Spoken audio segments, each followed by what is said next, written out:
RTG Dixon.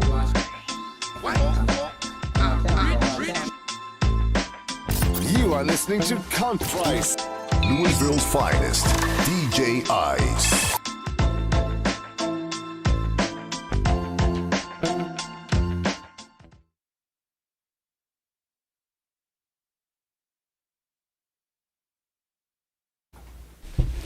I do that every week, like literally every week. So welcome to Conscious Fever. I am Carl Price, your host here on Ice Entertainment Television and Conscious Fever Radio. Thanks for joining me tonight. I have somebody special here tonight. I hope y'all would consider him to be as special as I do. I've listened to some of his stuff. I've listened to some of his music. I've listened to some of his speeches. And I've watched him roam around the city. His name is Jecorey Arthur. He is a councilman for Metro Council District 4 here in Louisville. And this is the new generation of politics, y'all. Completely the new generation. Wait till you listen to this young man. Anyway, tonight we're just going to have a discussion with Councilman Jecorey Arthur. He's a handmade Louisvillian from the Parkland area. When I was listening to some of his work or some of his speeches or some of his interviews, one of the things that I noticed that he and I grew up, I guess, in the same area in Louisville, in Parkland, in the same place where Muhammad Ali grew up at. But anyway, he gave a very interesting interview to a local TV station, and we're going to ask him to comment on that, as well as some of the hot stuff to comment on in the city. And you know, as always, when we go live, there are a lot of things that just simply take place, and then I have to come back and some of the hot stuff adjust it. So anyway, I just have to do everything right here on camera, y'all. It's not fair to me at all, but I have to do it. Let me see what I can do to see the comments. Well, I'll see the comments as they pop up. Anyway, so let's get started with the show. I'm going to tell you a little bit about Jecorey Arthur, and then we're going to take a quick break, and then after that break, we're going to come back, and he's going to join us here on the set. So check this out. He's been called Corey by his family, Mr. Arthur by his music students, and 1200 by the fans of his percussion work and hip-hop performances. Starting in January, 28-year-old Jecorey Arthur will also be known as councilman when he becomes the youngest person to serve on the Louisville Metro Council. Now, that was before January. He has taken his seat on the Metro Council. Here's what he said. He says, "I'm looking forward to bringing that sense of young energy, new energy, to the council, and make sure I address some things that have been going on far too long," he says. But Jecorey admits that he didn't really want to, I have this tendency for where I hear myself. He admits that he really didn't want to seek office. Instead, he thought it was something he needed to do to help address what he says is the neglect that Black Americans have experienced for decades. "We are saying there needs to be bold, transformative policy changes," he says. "Policy that is unapologetic about fixing the people who built this country," he says. Jecorey's path to politics started with music. As a child to a single mother in West Louisville, Jecorey was a drummer and then drum major for his high school band. He went on to study percussion and music education at the University of Louisville. In addition to being a performer, producer, and promoter, Jecorey taught music to children in Jefferson County classrooms and after-school programs. "I never was in the school to teach you how to be a good musician," he says. "I was really there to teach you how to be a good person." As his political awareness blossomed, Jecorey thought he might become a lobbyist.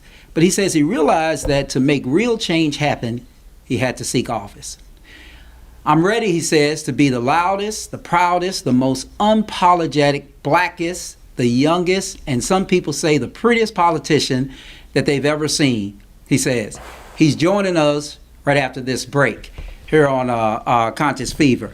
And people, let me just tell you, he is truly, truly, truly unapologetic. We'll be right back with our guest, Jecorey Arthur to have a discussion with Councilman Jecorey Arthur. We'll be right back. COVID-19 has changed how we express our faith and gather to worship. We all want to get back to how we pray, How we congregate, how we lift our voices in praise. Now it's time to take the first step that lets us get back to spreading the word without spreading concern. before we can safely come together, we need the facts. As COVID-19 vaccines become available, you may have questions. Should I get it? Is it safe? Should I wait? It's okay to have questions. Now get the facts. Learn more at getvaccineanswers.org so you can make an informed decision when vaccines are available to you. The corporation, the government, rebel pride, and I'm loving it. So true to the covenant in the harshest conditions. Physicians still cutting it, gotta gash it through mutton it. Still licking and button it. Coat my life how I like so you can zip it and button it. We out. R to the top, what the sun is the blackness. If you heard something different, your information's inaccurate. We beasts in the game because we monsters in practice. And they said do it big, so you boy went Galactus. Hey, well, always do that. Hey, welcome back to Conscious Fever here on Ice Entertainment Television, Conscious Fever Radio. I am Carl Price, your host. Again, thanks for joining us tonight. This Thursday night here in Louisville, Kentucky. The weather is a little bit warmer, but, well, than it was a few days ago. But it's probably going to get a little bit hot now because we have Jecorey Arthur, Councilman Jecorey Arthur, here as our guest. We're just going to have a discussion with him, and I'm going to bring him in now. And Mr. Arthur, how are you tonight, sir?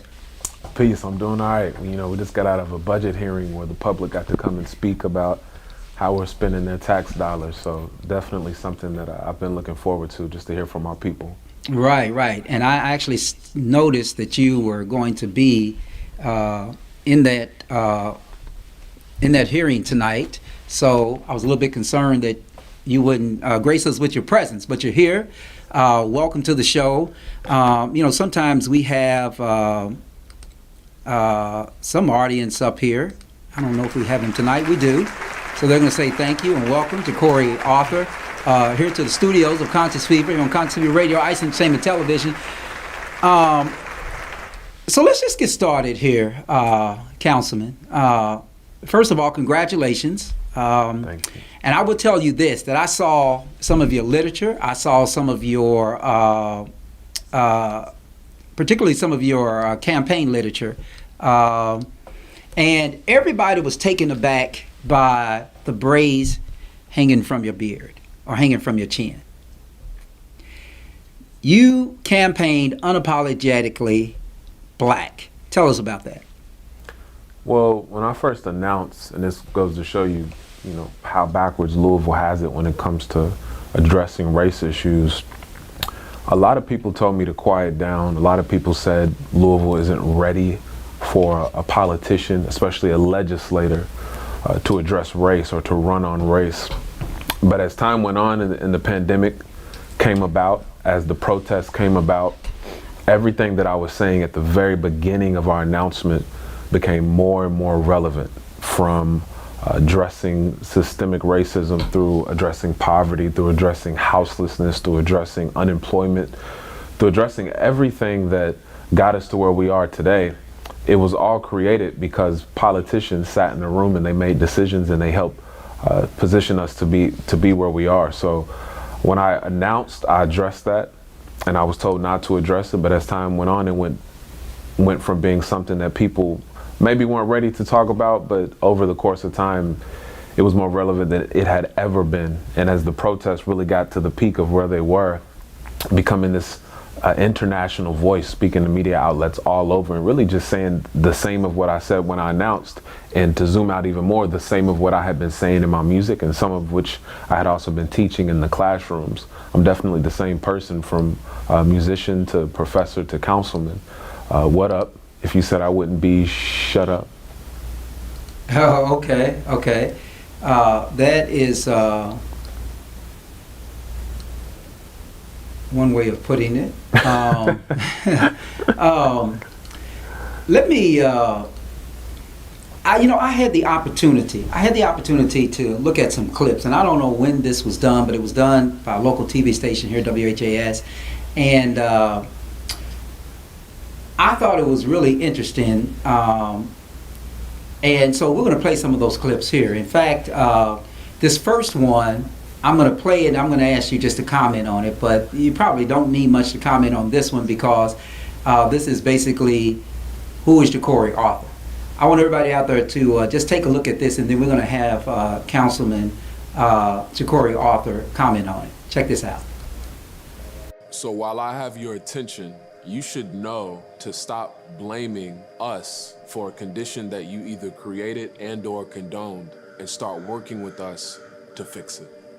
My name is Jecorey, born, raised, and proudly still living in the West End of Louisville. I'm also known as 1200 when I'm recording, composing, performing music, mostly hip hop, but of course classical and anything in between. I'm also known as Dada to my 3-year-old, known as Corey to my 13 siblings, which I'm the eldest of, known as Mr. Arthur in public schools, community centers, boys and girls clubs, anywhere there's youth that I'm able to teach and reach.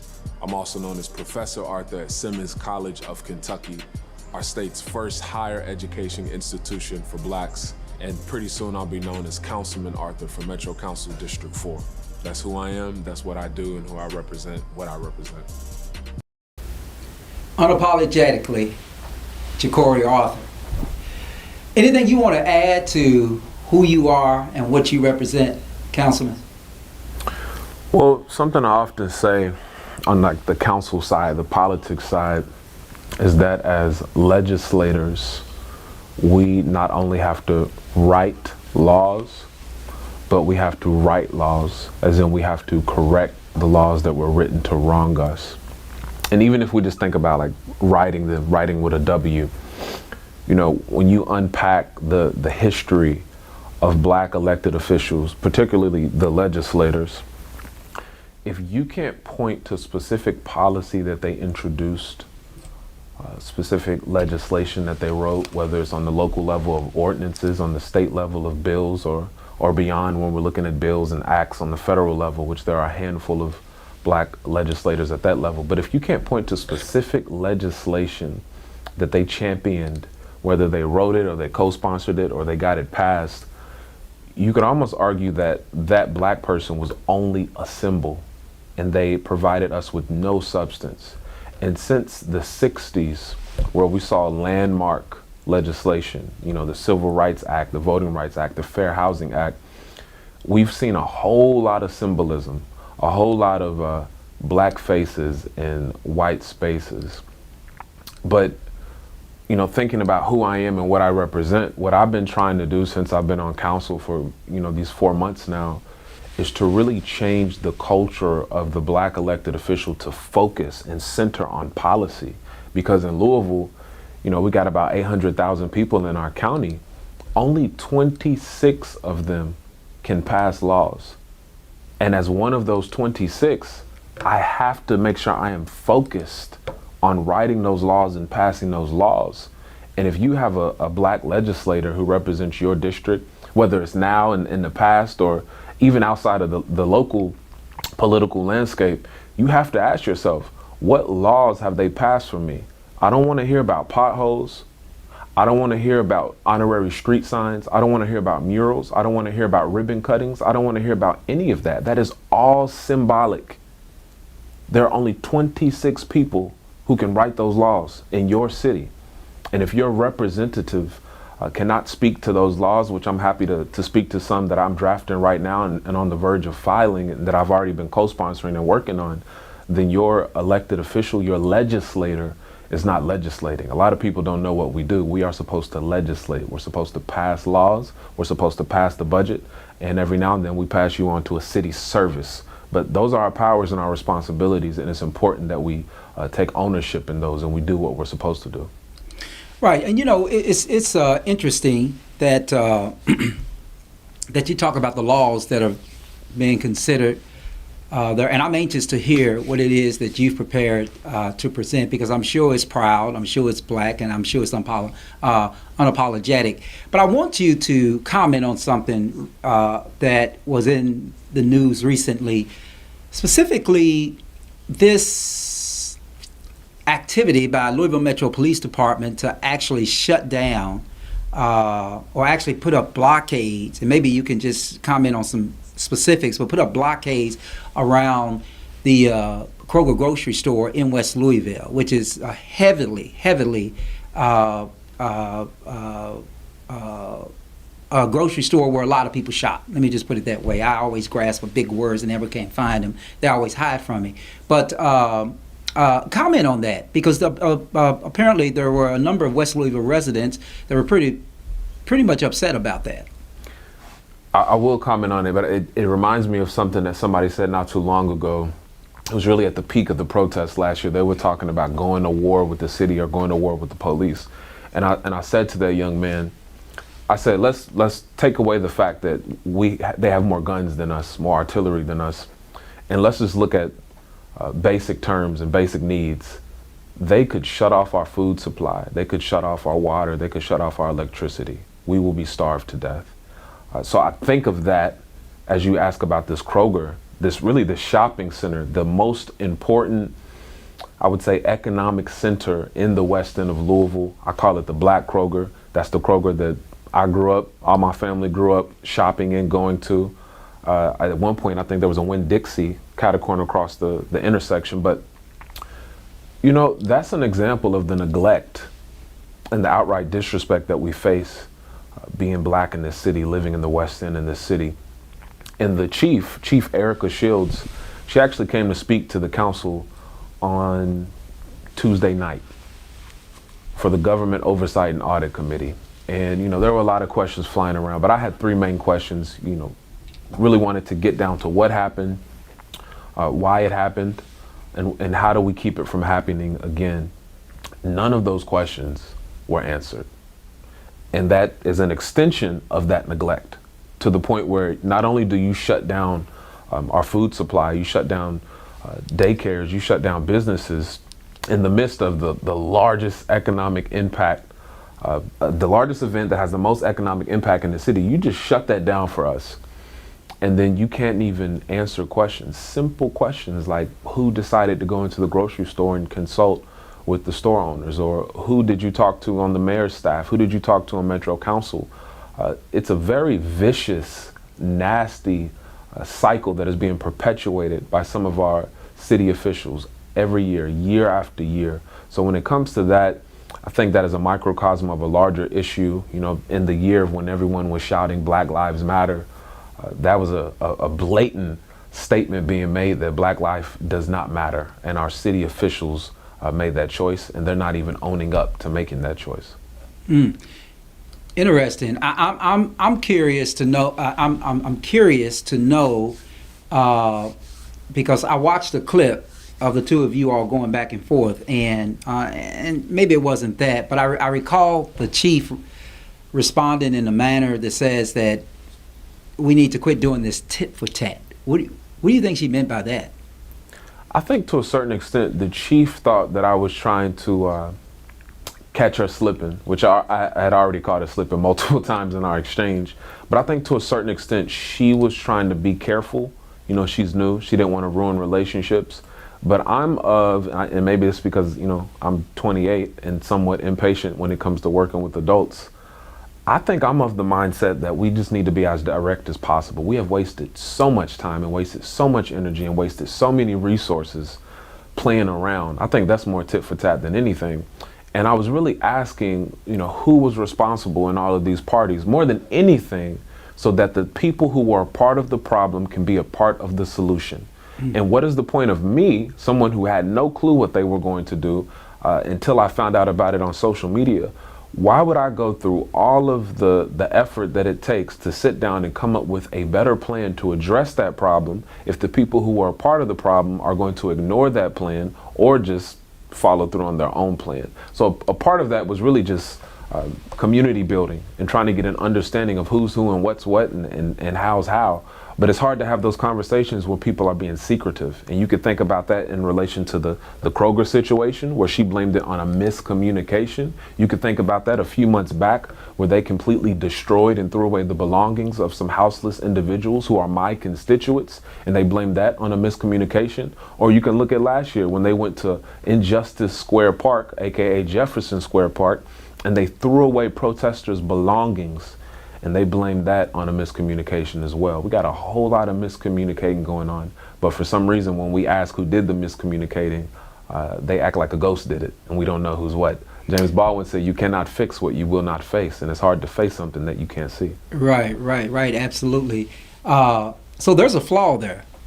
Even if it's in the communication to the city, and it may beg the question of a bigger issue, that this has just been the custom in Metro Louisville, and maybe it's going to take someone like Jecorey Arthur to speak up about it, because it seems over the years nobody has really questioned some of these tactics or this conduct. And then when you ask about it, the answer is, oh, I didn't know that my left hand was doing something that my right hand had no idea was going on.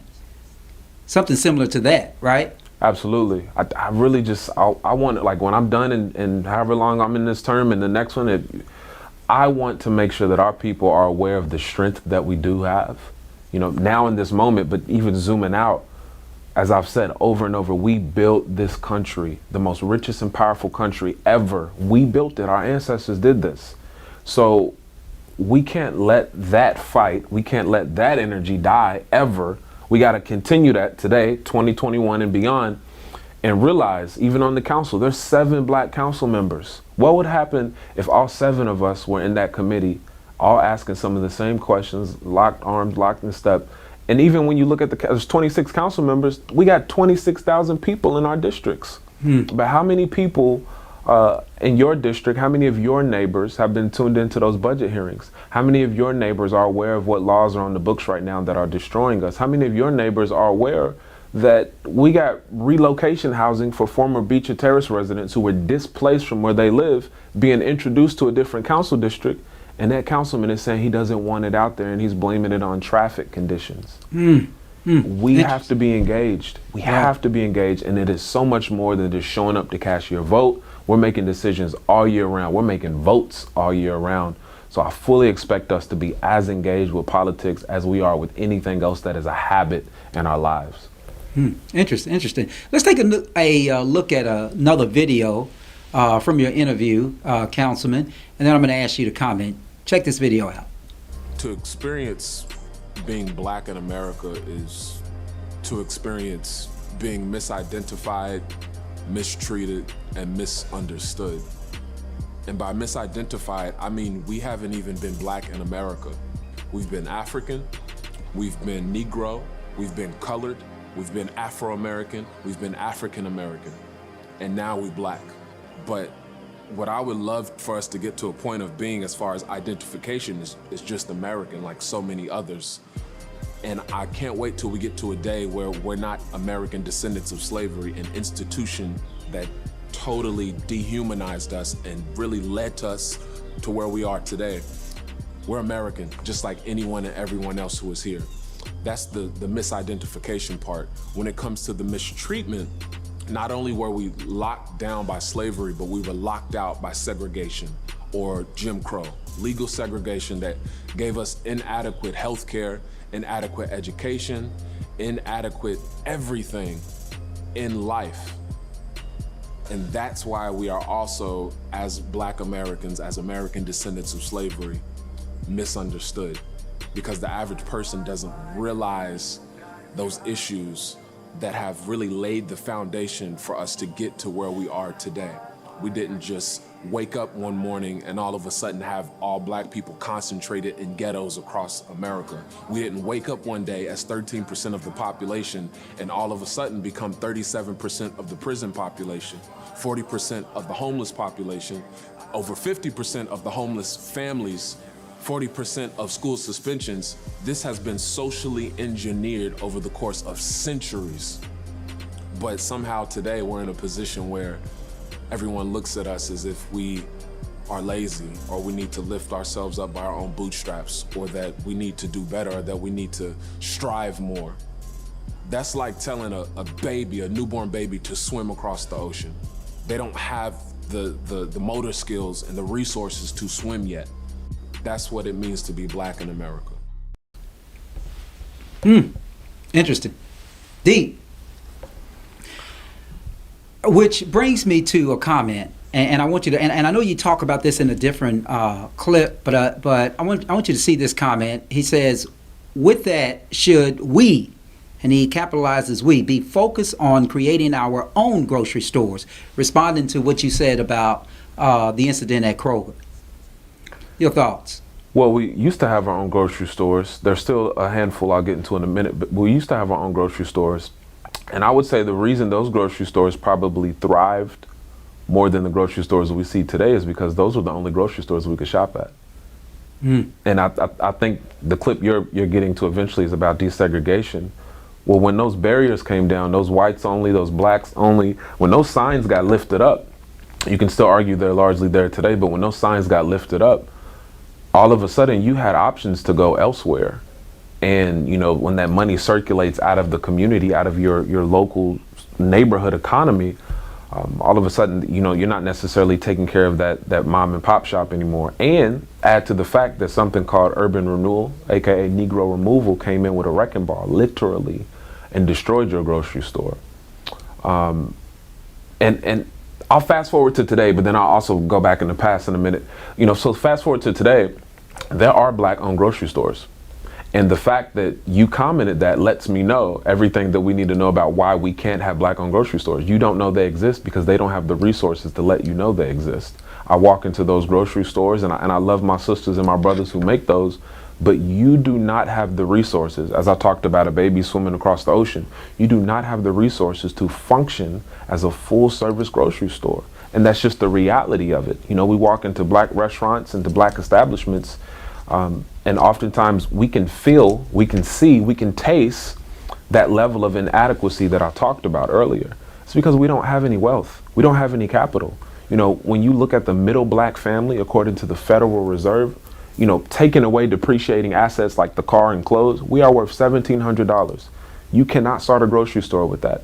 You cannot go to college with that. You can't get married with that. You can't go on vacation with that. You know, we are fundamentally poor and at the bottom of this country that, as I said, we have built.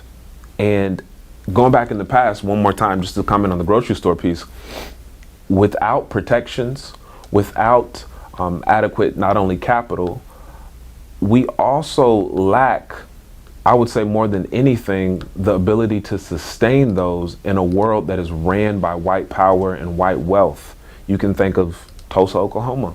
What happened to that black economy? It was destroyed. Planes dropped bombs on people.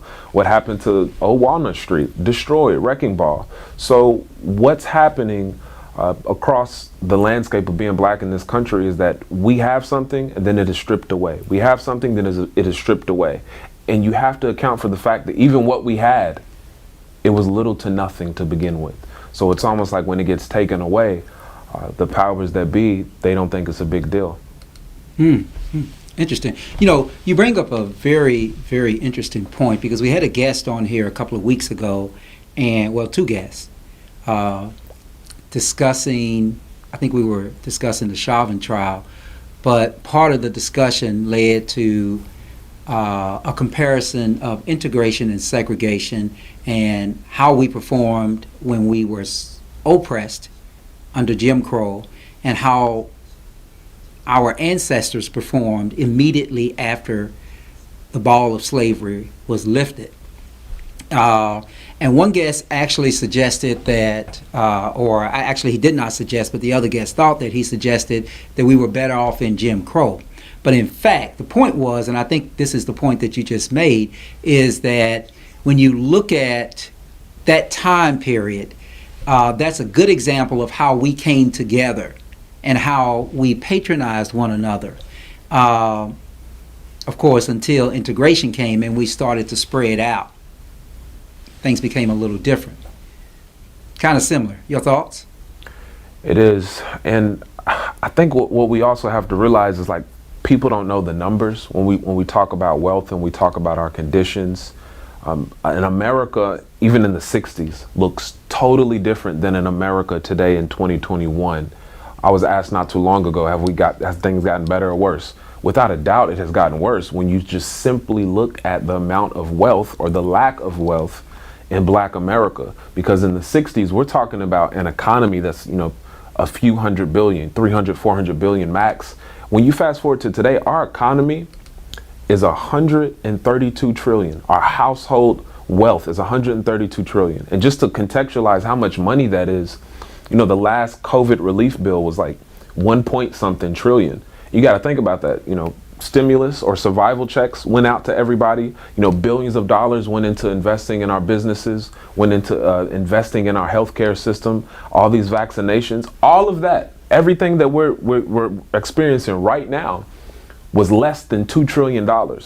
So the entire country in terms of household wealth is $132 trillion. You could buy America, everything. We have 2% of that. And when we were in the 60s, 2% of 300, 400 billion, that wealth gap isn't as big. But when you fast forward to $132 trillion worth of household wealth, that wealth gap has really just turned into a wealth gulf.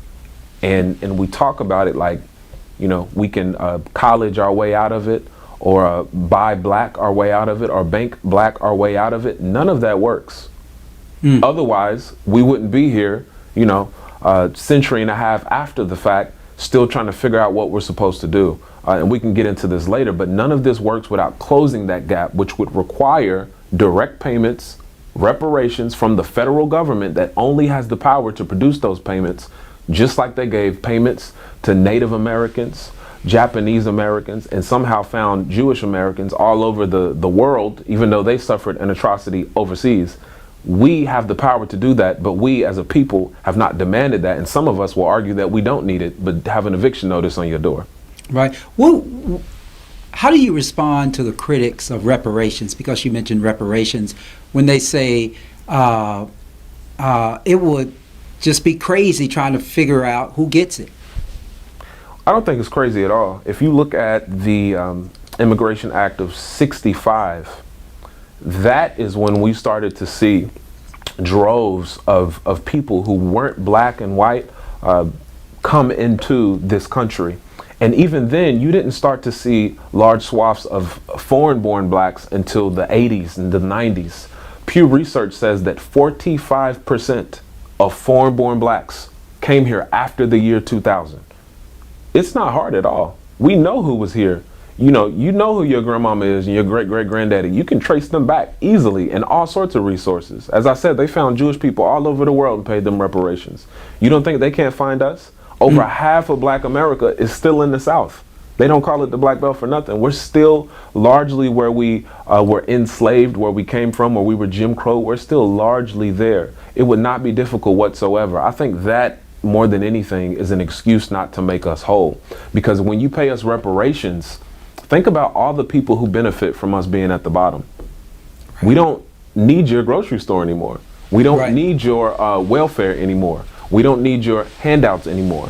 Reparations is a debt. That is not a handout. That is a debt that is owed for labor that was produced and forced that never ever received compensation. And on the flip side, I talked about Jewish Americans and Native Americans. I talked about Japanese Americans.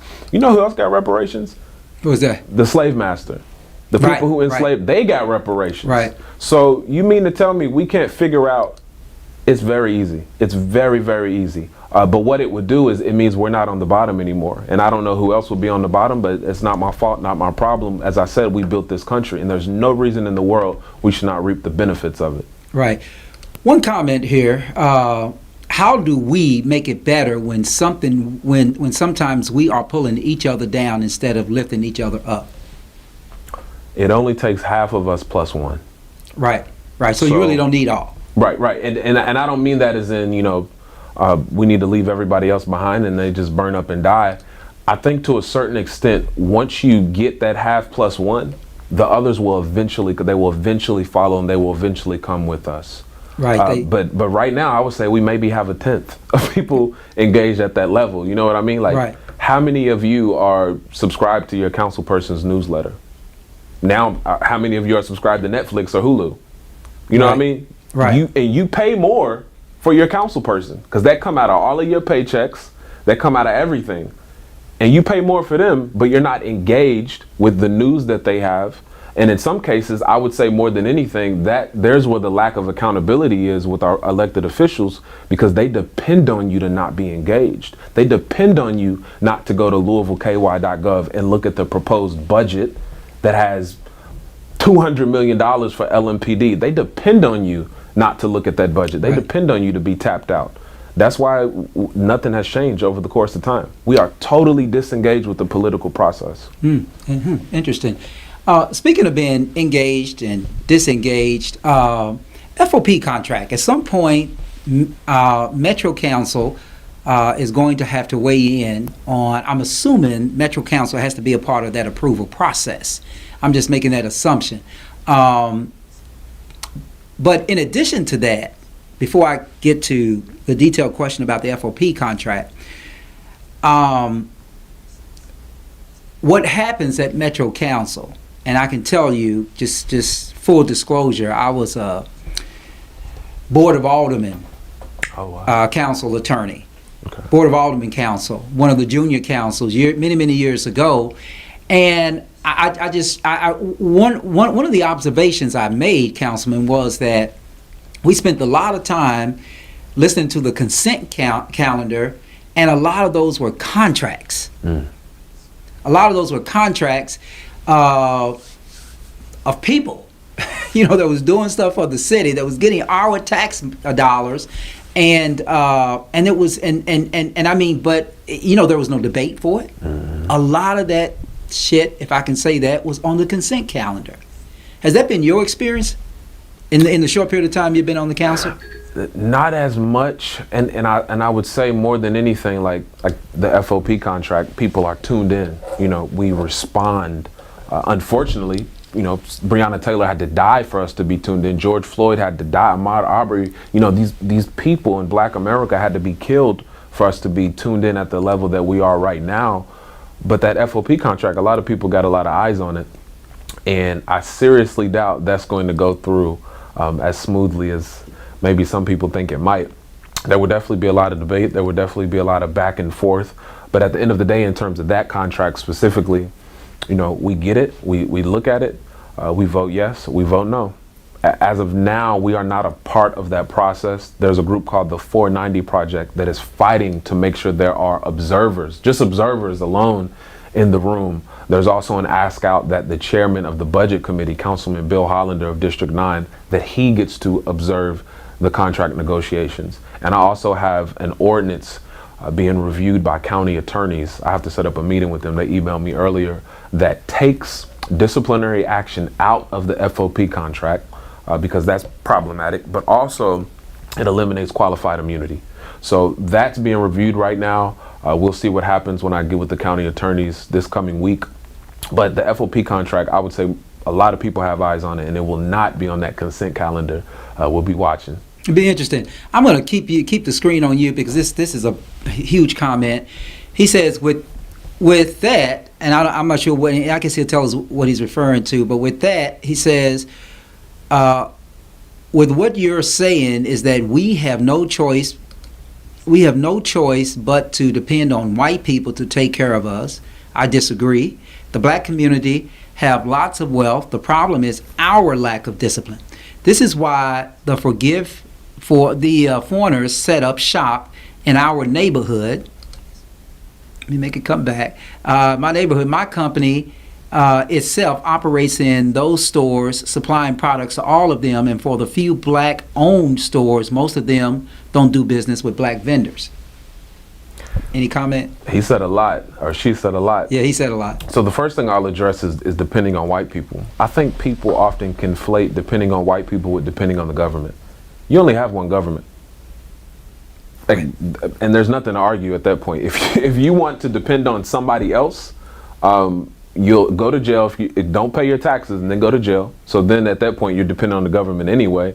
But if you want to depend on another government, go to another country. You only have one government. Now, unfortunately, that same government enslaved your great-great-great-grandparents. Unfortunately, that same government Jim Crowed you. That same government mass incarcerated your uncles and your daddy. Unfortunately, that's the government we have. And that is why I talk about the debt. I talk about the fact that the government owes us. The government has never made amends for any of this.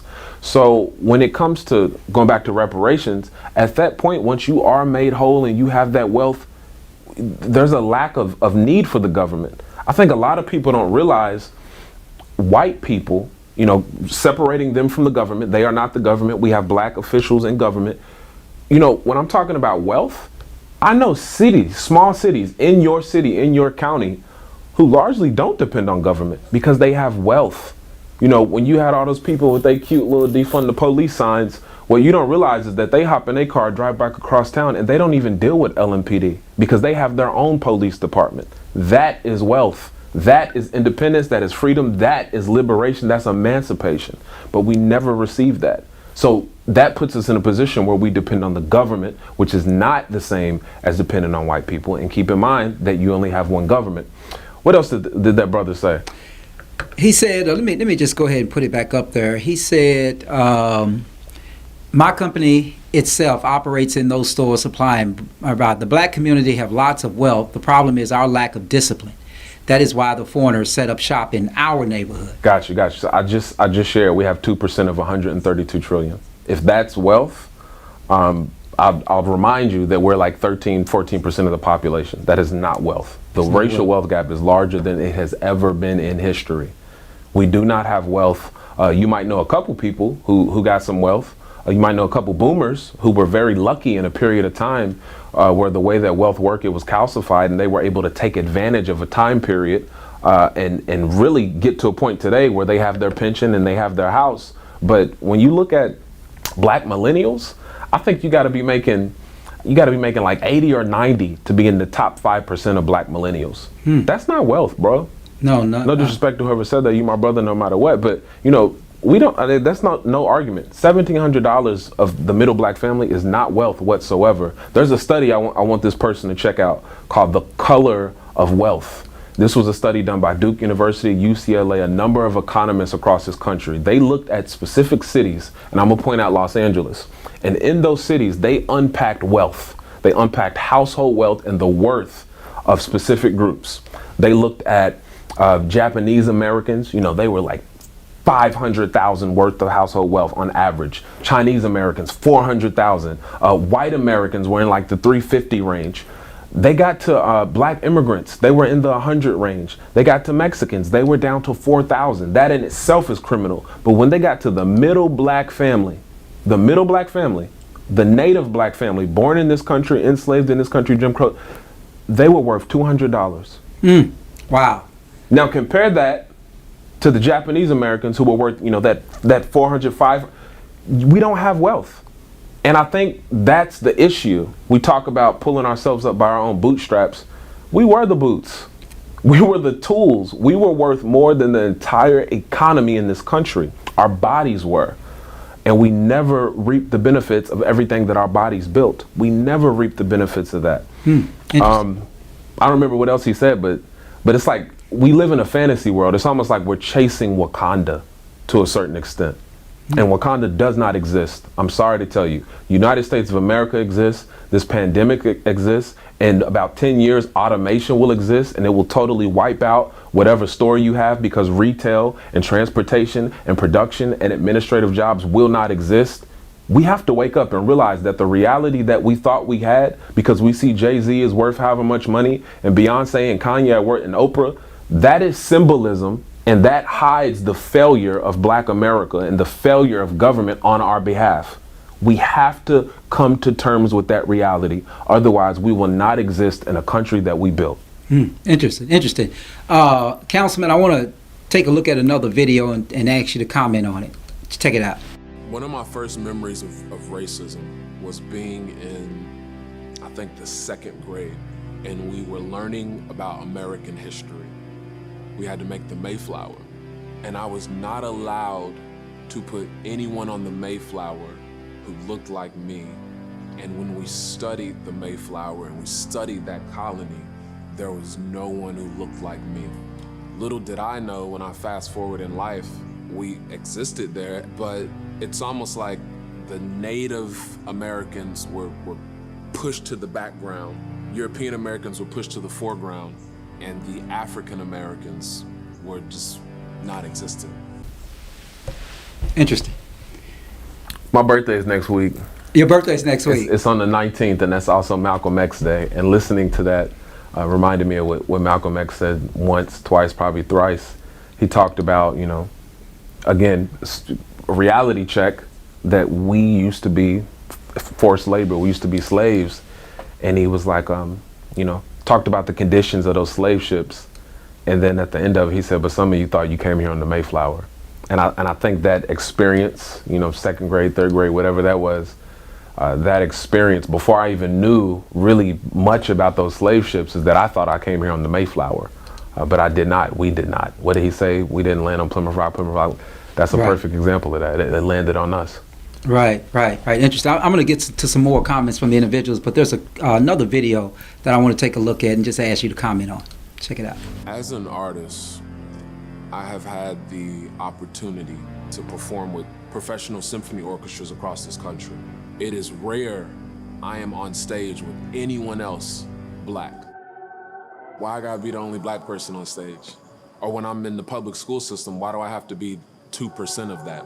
Or the fact that I got my master's degree from the University of Louisville by age 22, and it was looked at as a rarity, because when you look at census data from Parkland, where I'm from, where Muhammad Ali is from, there's a 0% rate in terms of people having graduate degrees. That is racism. Racism ain't got nothing to do with white people in Klan outfits and racial slurs. Racism is really less about the N-word and more about another N-word, which is neglect. And that is racism, when you experience a lack of opportunities, whether that's in the arts, whether that's in education, whether that's in housing, where we were not given loans, whether that's in land ownership, where we were not given land. I mean, racism is when slavery was supposedly abolished.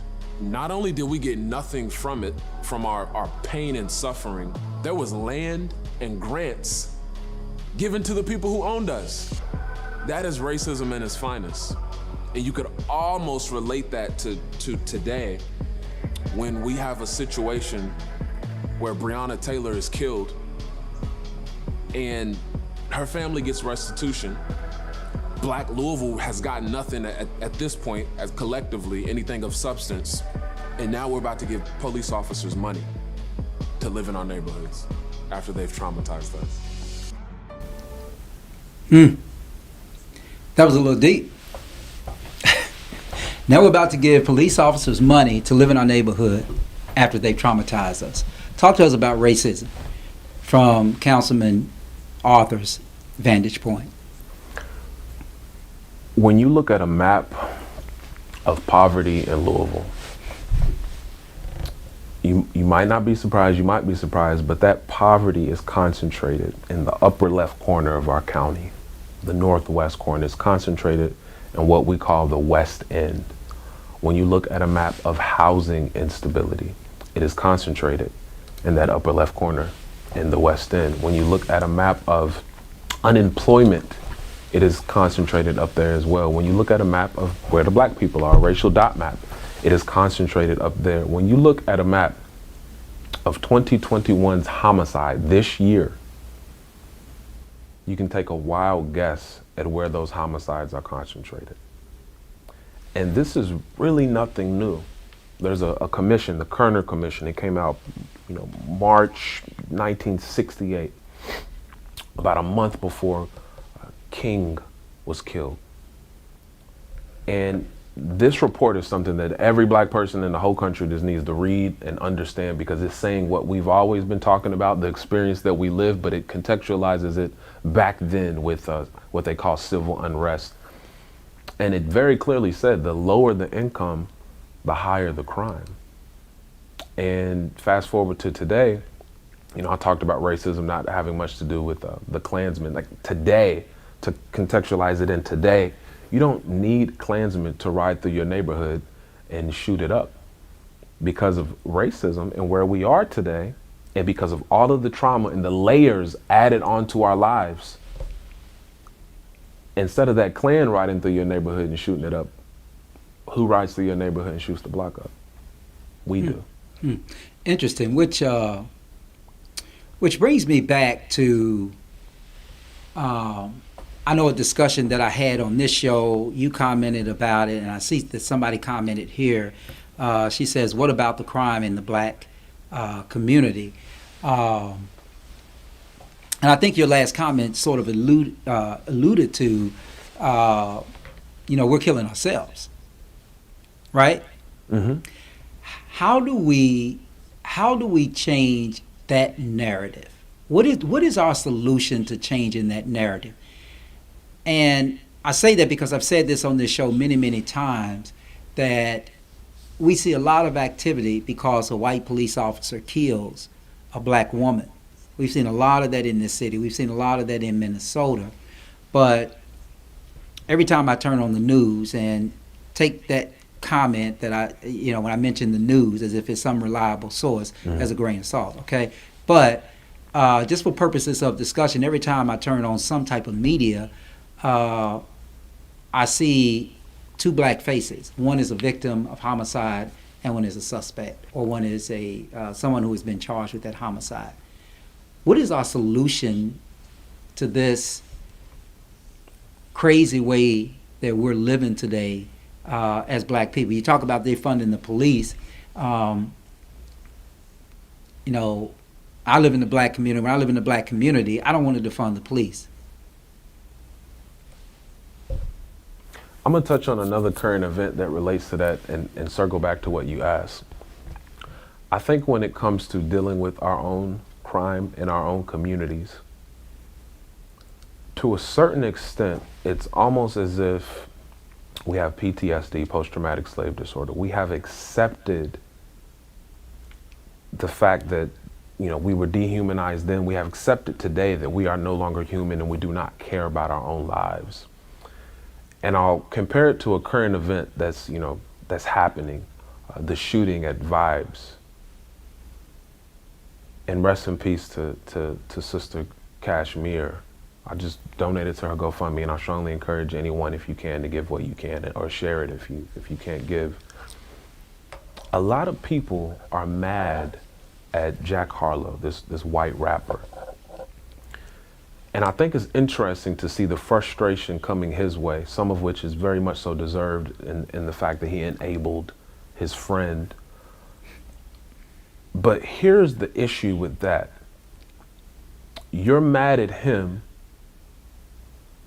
but you're not mad at all the other black rappers who rap about everything that went down in that club, and in some cases live the lives of everything that went down in that club. That deflection, that level of neglect for our own communities, that is deep psychological trauma that I can't even put into words. I mean, it's why just yesterday I got the shooting alerts that come to my phone. And, there were 3 shootings within, half an hour of each other. One where a 13-year-old girl, I think 13, 16, she got killed over at Chickasaw Park. Another park around the corner from me, Shepherd Park, 2 teens got shot. But when it comes to the solutions, I go back to the root. We could talk about police all day long, but as long as you have poverty in the neighborhood, you'll have crime in the neighborhood. And as long as you have crime, who do you call? The police. So I don't like to think about the police bit because that's reactive. They show up when the crime's already, done with. I'm thinking about the root causes of everything that we're talking about. And I talked about that map, and you could break down any of those layers. But when I legislate, I think about just taking care of people's basic needs. Do you got adequate food? Do you have adequate housing? Do you have an adequate education? Do you have recreational activities in the area?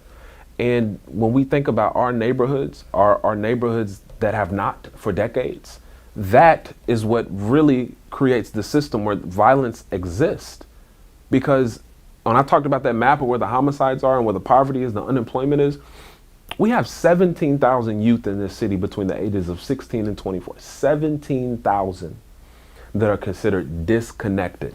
That means they don't have a job and they're not in school.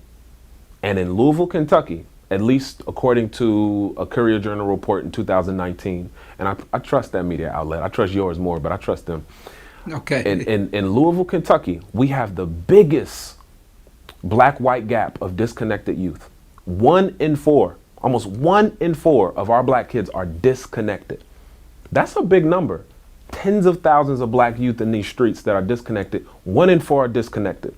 So if you don't have a job and you're not in school and there's largely no recreational activities in your neighborhood, where do you think those kids will be? They will be in the streets. And your family member probably got a job that they're working so they can't watch you and take care of you. So then what happens? You don't have any programs, you make your own program. And unfortunately, some of those programs end with one of 3 things: stealing, dealing, or killing. And that's where we are today. And all of those end up in jail eventually, right? Absolutely. Last video we have, just want you to comment on it. Let me show you this, and as we start to wrap up to get out of here. Check this video out. Why are we always talking about having a seat at the table? I don't think I've ever heard a white person use that terminology about our tables. Desegregation created an opportunity to have access to everyone's everything.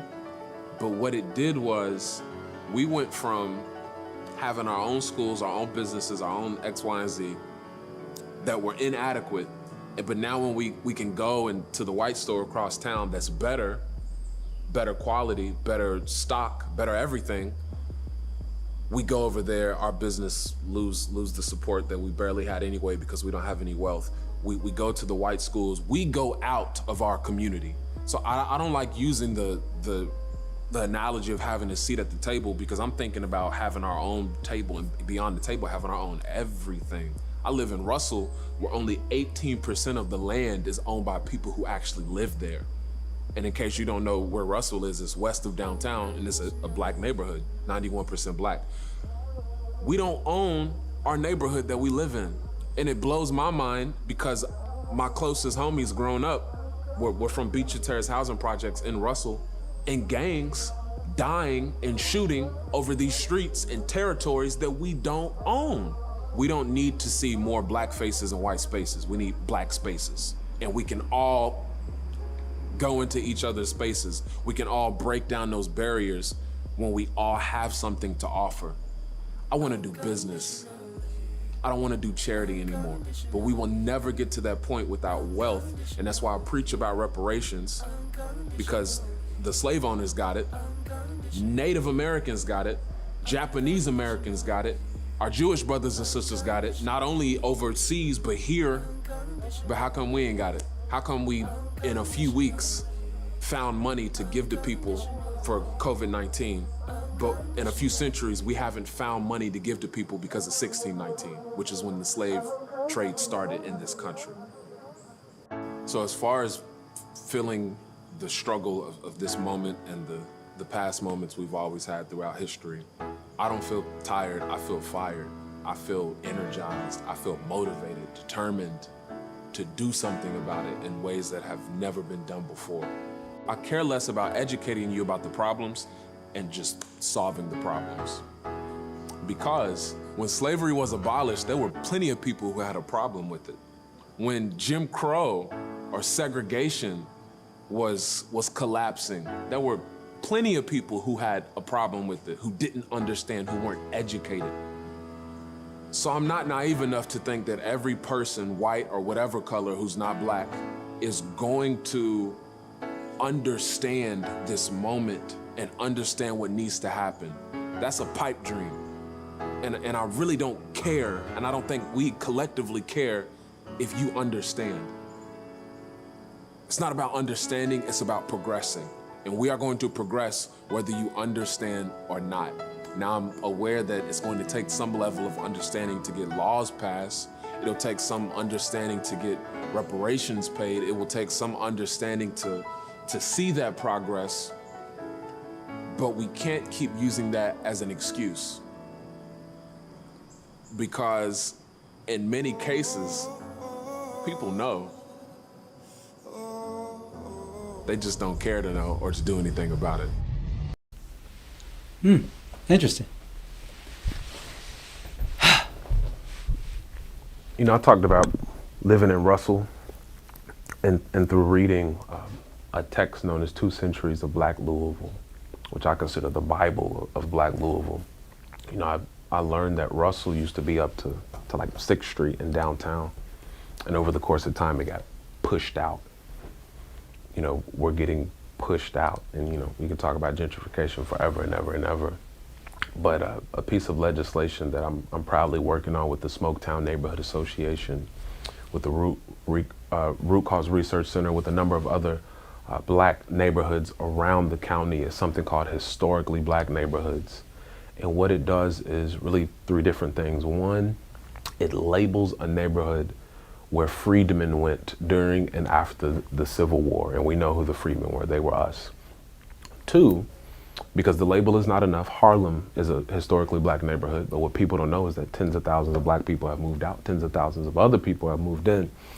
But the label is not enough. So 2, when development takes place in that neighborhood, in that area, that development must go through an assessment. And that assessment is going to look at the affordability of what it is, whether it's a store or a house, anything in between.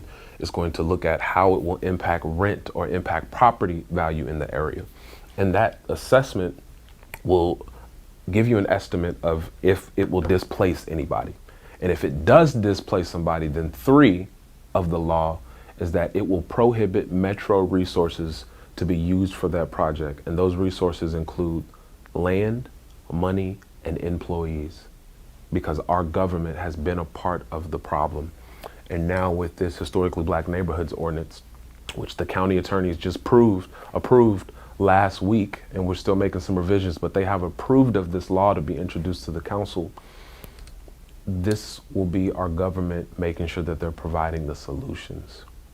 So with that, I strongly encourage everyone to engage with that policy, engage with that. JecoreyArthur.com, work tab, you can look at the provisions for the ordinance, you can comment on it, you can message me and tell me what you think about it. You can talk about your experience living in a historically black neighborhood, but I want you to be a part of this policy. I want you to be a part of these solutions. You know, we often sit around and argue and fight and bicker about what to do. This is a law that could go on the books in your city and really help add protections that have never been there before for us. And I'm asking you to be a part of it. I'm begging you to be a part of it. Having housing stability is really the center of how we address poverty, which then leads to how we address the crime that's happening in our communities, which hopefully then means we don't even have to interact with over policing, so we don't have to deal with police violence. You know, this is a really trickle effect of everything that we're dealing with, but it starts with policy. So I strongly encourage anyone to get engaged with that process. JecoreyArthur.com, you can read the ordinance. Yeah, JecoreyArthur.com. Here's a comment. Just want to invite your comment on it. It says, brother, in regards to reparations, please look up Impress. It looks like that's Verdiasi, Ghost in El Bay. That went away. Come back. Looks like it says, she took the United States Corporation to World Court for compensation for us in the amount of $85 quadrillion and won. Your comment? I need to read what he said because it sounded like you were speaking a different language. Yeah, that's I'm gonna check the comment out, and I'm gonna definitely read that and check that out. Yeah, Dr. Kia Pruitt. It is coming with the Republic is restoring. Soon, most people just don't know. That is her comment. Are you familiar with the Republic and what is coming with the Republic? Nah, I don't know what they're talking about. Okay. I'm gonna give the other person some homework though. Henrietta Wood, check them out. And they were it was a sister from Kentucky who was snatched up, and she sued for reparations. She got a little bit, but it definitely impacted her legacy and her lineage. So that's a real life example. Right. Okay. Interesting. I had one question from from one of the videos. One of the videos that talked about the 18% ownership in the Russell neighborhood. It's only 18% in the Russell ownership are individuals who live in Russell. Is that correct? Is that what you said? Or yeah, when I'm talking about ownership, the rest of the land is owned by people who don't live there, or they live, out of the county, out of the state, out of the country in some cases. Yeah. What,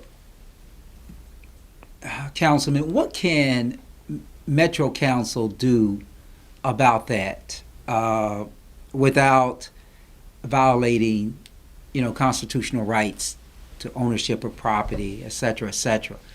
And I'm just curious because I am a big advocate, a huge advocate of what I call the fight against foreigners. And I'm not talking about people who are not from this country. I'm talking about people who are not from my neighborhood. Mm-hmm. All right. I believe that I believe that if I live in my neighborhood, if I become a business person in my neighborhood, if I own my property in my neighborhood, I'm going to have a tendency to care more about my neighborhood and take better care of my neighborhood. I find, and right now I'm an Old Louisville resident, and what I find is that all of the landlords that don't live in Old Louisville don't give a damn about what's happening to the property next door to those of us who are single family dwelling owners. So I guess my question to you is that how do we rid West Louisville of those who just don't want any desire to be a part of West Louisville other than to siphon money out of it in terms of the rental property? You are 1,000% right about everything you just said, some of which is addressed in this historically black neighborhoods ordinance because it will protect us from predators coming in the future, especially considering that the state just passed this West End TIF bill, which really puts the West End on the clearance rack. But I would say in terms of how we do it, how we approach it, there's a few different ways. We pay $10 million the past couple years to in our city budget for the Affordable Housing Trust Fund. And I think last year the Republican caucus fought for half of that maybe to get used for home ownership.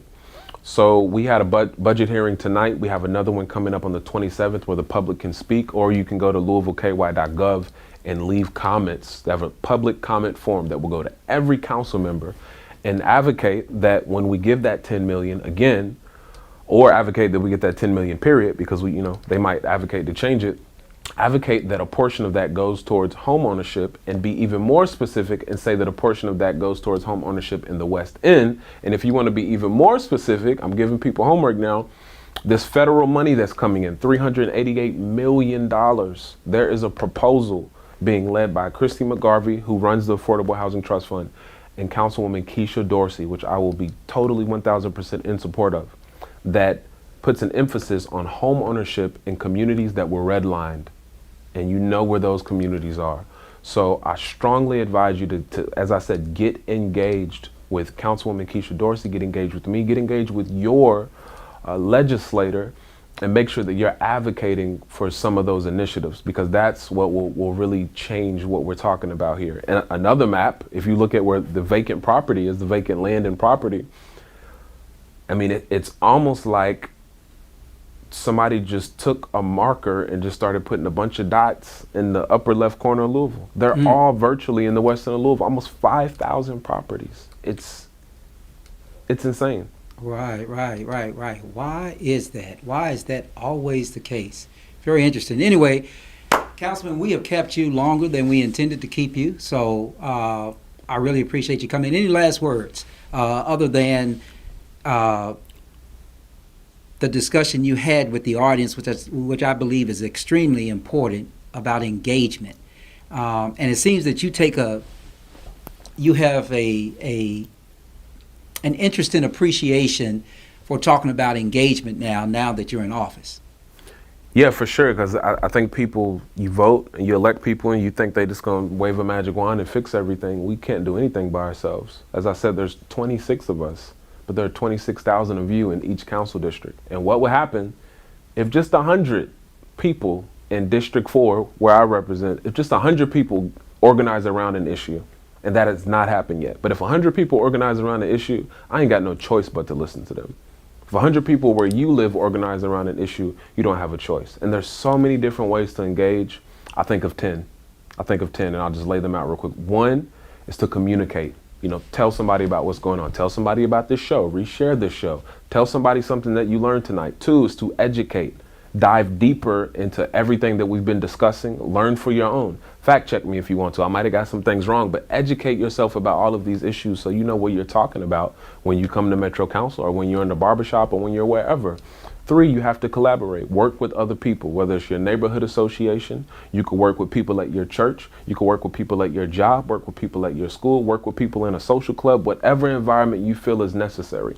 4, you have to delegate because not everybody can do everything. When I'm in that marching band, I'm in the drum line, or I might be the drum major conducting, but you got the brass players, you got the woodwinds, you got the color guard, you got all sorts of different entities that make up that marching band. So you have to find your lane and get it in and drive and go. 5, after you delegate, you have to activate. People talk about activism. It's a matter of doing something. You have to go through with it. You have to submit that comment on the budget form. You have to sign up to speak publicly to the Metro Council. 6, sometimes that activation ain't enough, so you got to agitate. And that agitation at times might be in the form of protests, it might be in the form of sit-ins, it might be in the form of sick-outs. It kind of just depends on the scenario. 7, you negotiate, because once you make that noise and you get somebody's attention, then you sit down and you have that conversation with the police chief or with your councilman or with your state representative or state senator. You negotiate with them what you need to be done or what you want to be done. And then 7, hopefully 8, after they hopefully listen to you, you legislate. Now, I just talked about laws that you can be engaged in. Only we can pass the laws, but you can help comment on them. You can help shape them up. You can help legislate from right where you are if you've never wrote a law in your life. 9, you regulate. You make it a part of the community. You make it a part of the culture of where you are. You make sure that it's working and it's functioning, or you might need to go back and amend that. And then 10, after you go through all of these different steps in whatever order is best for you, or you get in where you fit in and pick one and sit on it, you communicate, you educate, you collaborate, you delegate, you activate, you agitate, you legislate. You do all of this. At the very end, you do what we do way too much without any of the other work. You celebrate, because it's important to honor and to acknowledge our victories. And I'm here to make sure that we get those victories together. Okay, wow. Well, you heard it here first on Conscious Fever Radio, Ice Entertainment Television. Our guest tonight has been Jecorey Author. He's a councilman. I should call him Councilman Jecorey Author. I think a lot of times with new people coming to the council, it takes some time to get used to that. And some of us are just blackwashed, right? We just don't say it because he's a young black male, and we just assume that that's not his title. But that's his title. He's a councilman here, and I want to say thank you for coming by. Absolutely. And the audience will give you a round of applause for coming by. Thank you for that. Anyway, this has been Conscious Fever. I'm Carl Price. Our guest tonight has been Jecorey Author. He is a councilman with the Metro Council representing District 4. And I think he gave us an earful and a mindful and a brainful. So in any case, thank you all for tuning in. I've got to get out of here. Again, thank you, Councilman Author, for coming by to talk with us today. And I don't know why people text me while I'm live, but that's the way it is. Anyway, you're going to hear a few bloopers and a few commercials, and then we're going to get out of here. So I'm Carl Price. It's been Conscious Fever on Ice Entertainment Television, Conscious Fever Radio. I will see you next week.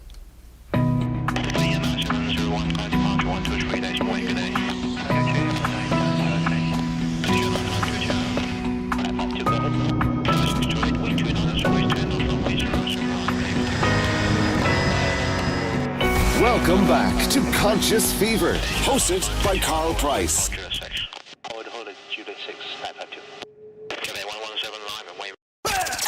And we are back with more Conscious Fever, hosted by Carl Price, Esquire.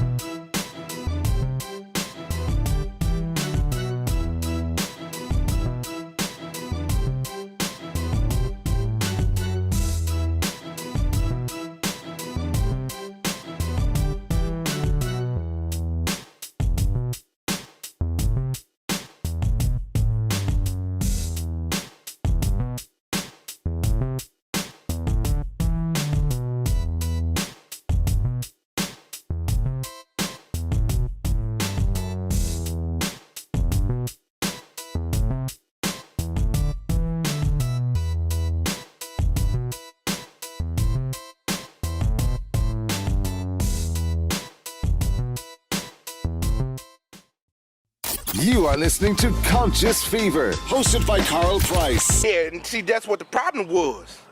Because I heard him first. I said, hold on. I said, hold up. Wait a minute.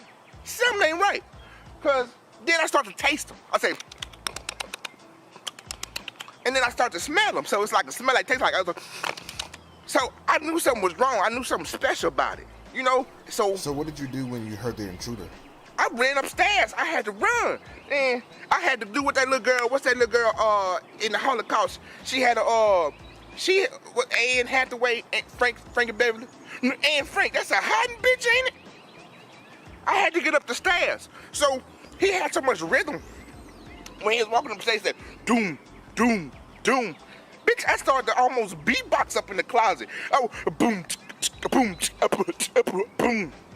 But I couldn't do it yet because I couldn't die. I got court tomorrow. So I'm just a little shook up. That's all that is. And we are back with more Conscious Fever, hosted by Carl Price Esquire. You are listening to Conscious Fever, hosted by Carl Price on 97thebeatfm.com. I was born by the river in a little tent.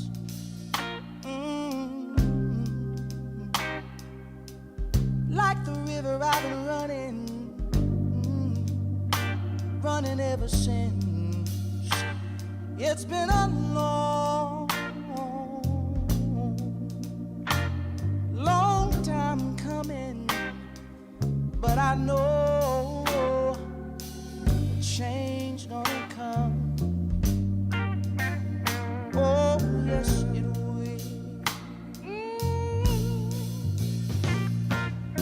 It's been too hard living, but I'm afraid to die. 'Cause I don't know what's up there beyond the sky. It's been a long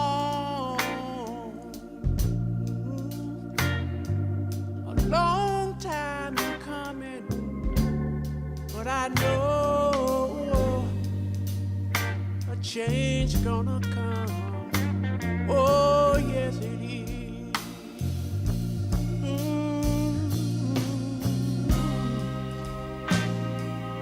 Then I go to my brother.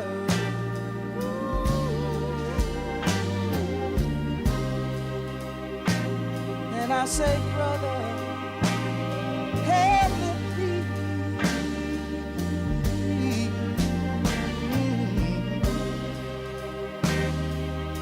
But he wind up knocking me back down on the knee. There've been times that I thought I couldn't last for long, but now I think I'm able, Father, to carry on. And it's been a long time coming, but I know change